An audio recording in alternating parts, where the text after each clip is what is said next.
Fuji is much like your criminal son. Oh, he's not gonna wisen up. No, he's never paying you back. But you love him? Sure, he's made some mistakes, but come on, he's your son. So forgive the guy already. One day, you never know, he might get his stuff together and you'll help him. You'll be there right for him. That's Fuji. It'll never wisen up. All I want is the perfect camera. All I want is the perfect camera. I am in a ranty mood today. Fuji, oh, you have one last chance to win my love back. We have a couple setups to compare to. We're on the Fuji X-H2S 18mm22 at 3.2 for some reason. And I've been singing the praises of Fuji for a long time. Pay attention to that beautiful stabilization. Oh, that's great. Shade compensation? I think so. I look blue. In my opinion, if you are a filmmaking scrub, aspiring movie loser who just wants to make cinematic footage of nothing, Fuji's your company. You're not going to get a better look for the cost. It's just there's something special about that Fuji look that even the bigger sensors can't manage. You're a special girl, Fuji. But it comes at this cost of like, Fuji doesn't know what the hell they're doing. I've noticed, I don't know why I've forgotten this, there's this exposure stepping no matter what the hell. I thought that was fixed in the Fuji X-T4. I remember the firmware that fixed it. And now we're getting all these stepping actions. Are you seeing it? I can feel it happening, the vibrations, haptic feedback. So it's just like boom, boom, boom. Instead of smooth, like why? I'm not in aperture stuff. It's in the shutter mode. I know stuff. Fuji used to have a problem where the aperture was stepping for those losers who value shutter speed for some reason. No, we got to stick to that rule. We'll be in trouble. And then the aperture would never be smooth, but the shutter always was, but now it's not. And so like if you're really thinking, oh, okay, one-man crew here, Fuji, you have the worst autofocus, your stabilization is class trailing, and you step in auto exposure?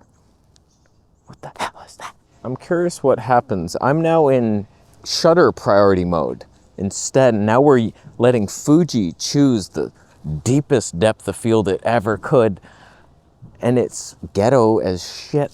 Let's go into, oh, you're gonna let me open up the Tonys now that I'm here in a dark cave? Oh, now you can blur the background, sir. It doesn't look very bright. You saw those steps. I witnessed it. I felt that earthquake. What the hell is this? What's happening with your auto exposure? No other company does this. They don't make that many mistakes. So like, if you want to shoot Fuji, oh, whoa, what's gonna happen? Weirdo. So what I'm trying to do right now is figure out what's causing the stepping. Now we're in manual, shutter 8000, like a professional, Tony 2.5, auto ISO. So the only thing that changes is the ISO. Does it step? Stepping, boy? Good? This is good now? So like the ISO's fine, but only the shutter is a problem, and I need that. How about that movement? Right there. How's that lighting? Are we stepping anywhere? Stepping on toes? Side rant? I feel so bad for this woman. Let me see if I can even show it to you. I can't. No one loves their garden more than this woman, and she's out here watering her plants every day, and then all of a sudden they just destroyed the sidewalk and put like tar. I've never seen a sidewalk turn into tar like that, and that's her life now. She's probably like, my God, what did you do? What have you done? Wow. But say you did manually expose, manual ISO now, and you're paying attention to zebras, and you're like, uh-oh, maybe one more Tony, 3.6. It feels a bit dark. What's on me? I don't know about this. So like now, this is what Fuji not only lets you do, but requires you to. Go into full manual, and then you have the cinema. Do you not? For cheaper than most? Not really. This is not even cheap. That's the biggest problem I have. To be an underdog, you have to like have this super huge advantage, either price or weight. You have neither. I'm dark now. I'm in the shade. What, I'm supposed to like compensate every time? Oh yeah, no problem.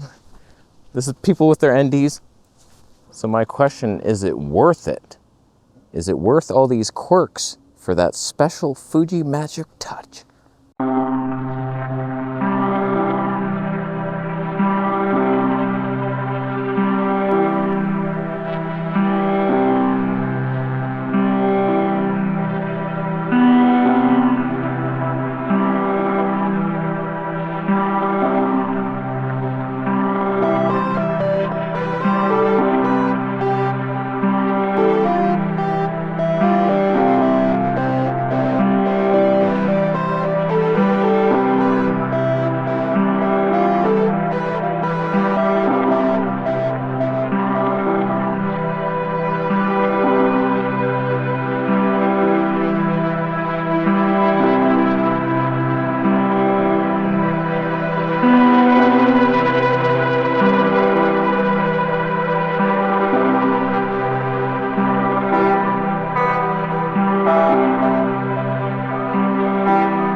He's running.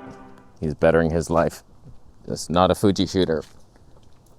I'm not able to follow him. He's too fast. He's way too fast. Oh. Panasonic user. It's not worth it for your top. Hey! That one is the perfect. Yes! Wow. I've never had someone serenade me. They knew. Wow.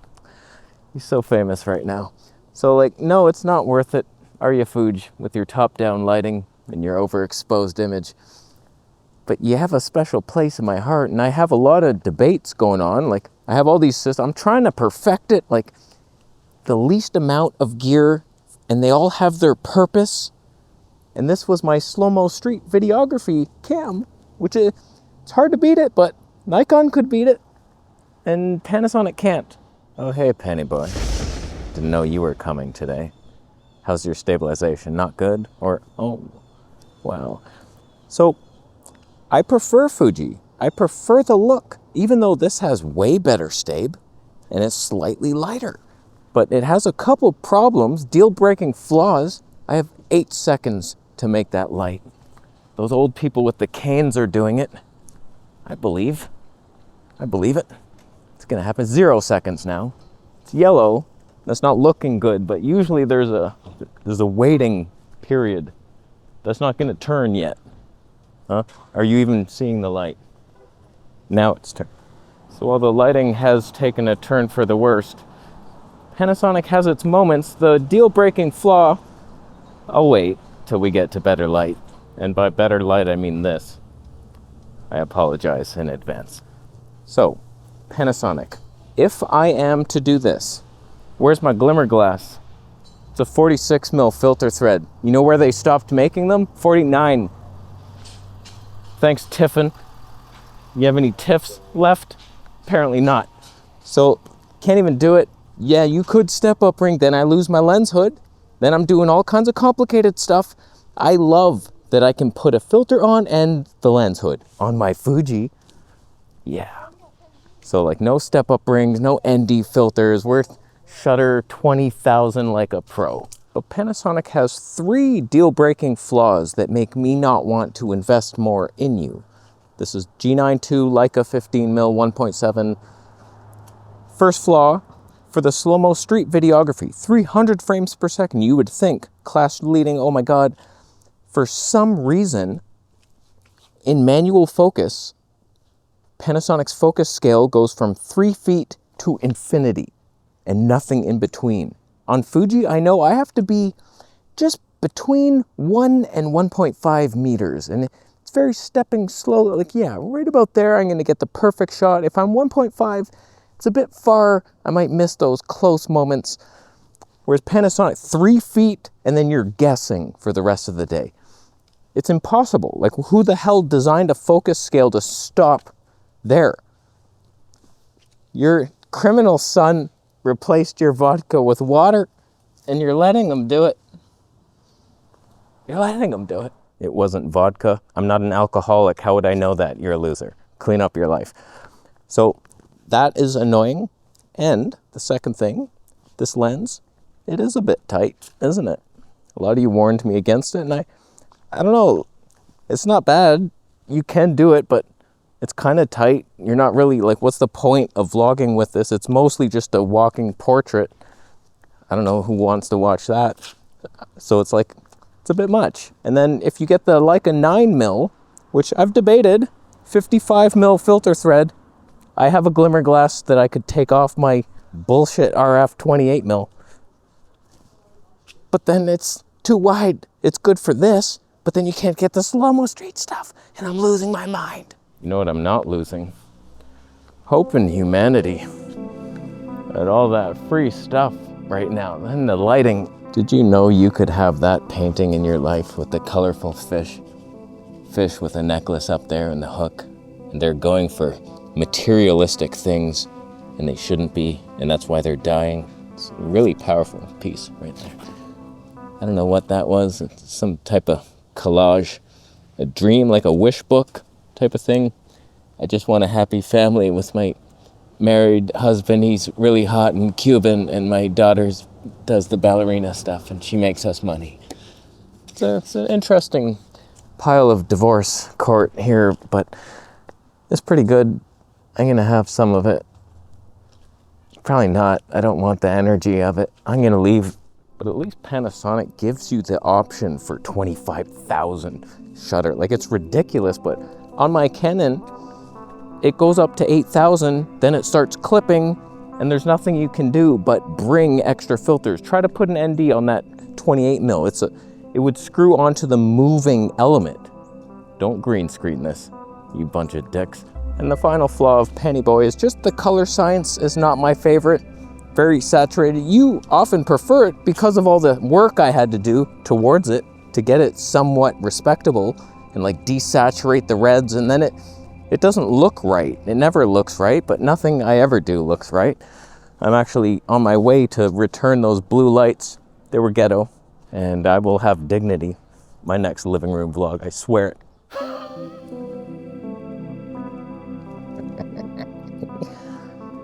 A little Nikon. Little 40mm 22. You could vlog with it, don't pretend you can't. See, like, Nikon could be solving all our problems. Goodbye Panasonic, goodbye Fuji, hello Nikon. The only problem is, since DaVinci has ruined my life and I still am not known if you fixed my problem or not, with the ripple deletes not working the same, and I refuse to adjust to the new system. Very mad that DaVinci could just ruin your life and change how things worked, but maybe there is a workaround. But right now I'm on the old DaVinci and I can't use red raw, so like that ZR is not even tempting. How's the stave? Terrible? Yep. We're on the 40mm 22 at 5.6 with a glimmer glass. Stop it. Stop it. We're not in sport mode. I'm about to switch to it. Just to, use sport mode for vlogging. You don't know what you're talking about. That's unfortunate that Mr. Expert in the comment section is trying to tell me how to go to work. Oh, hey, Mitsubishi, nice truck. Wonder where you got the money for it. Was it from the camera industry that you own every single brand of? Yeah. Okay, we're in sport mode. drink it in, watch it be better. But I've tried this and I wasn't impressed, but whatever. I hate how Nikon separates their IBIS into two different modes that aren't good for anything. It's just like they're both worse at something and you can't even change them while you're recording. But here's the potential problem with the ZR with the 26mm 2.8. I'm looking at that lens and it seems like you can't put filters on it. You have to use the lens hood and then filters go on at the top of it in front. So it leaves this gap and there's a likely chance that that will create all kinds of weird reflections like it did on my Sony X3000, which uses the same system. It's like too much space between, and then I don't know if that's dust or what, but sunlight gets in there and it's bad news, dots everywhere. So I'm not saying that I'm selling off my Fuji. I'm definitely trying to sell the Panasonic. Nobody wants it. It's hard to sell Micro Four Thirds gear. There's so many old men who need it. It's funny though, I still find that we're in the same situation where there's no perfect camera, even though every single camera is more than good enough at most things. If you want the perfect camera, I'm not sure you get it. Because if you go ZR, as we probably saw today, it's not even close to acceptable stabe. Panasonic is the one, but then they don't have the specs and their lenses are tiny. In a bad way though with the filters, but whatever, we're trying to get by here. It somewhat makes sense. My whole system, Fuji medium format for talking in nature videos, Canon for most other talking sequences. For vlogging, I don't really have a mirrorless that I'm happy with. I brought all three today and I'm disappointed with each one of them. The DJI Pocket 3 though fills that gap nicely. Why are you backing up, friend? Are you not allowed to be where you were? Because there's more important things? Yeah. The weird thing is when you realize you don't need more gear, but if you did want it, it's not good enough. It's a weird place to be. Like, I don't need that. And it's not good enough, but I want something. And there's nothing to greedily grab onto. So I'm not sure what we learned today, but I imagine Fuji failed us pretty hard. Panasonic was glorious, and only I could complain about it. And Nikon, it's a good vlogging lens. Good face exposure sometimes, huh? 5.6. I could have done this to you. I could have done it. I refused. I was nice today. Huh? You don't want to see me angry. You do not want that. What's that? Oh my God. So you couldn't see it. You would have had like a glorious experience with the dog, woman in an orange shirt, but you missed it because I was greedy and I blurred the background and it's not wide enough. You see her, right? Come on, it's vlogging. Bitcoin's available. You don't need to see her. Come on, this is good. It's good enough. You can make out the details. Subscribe for more.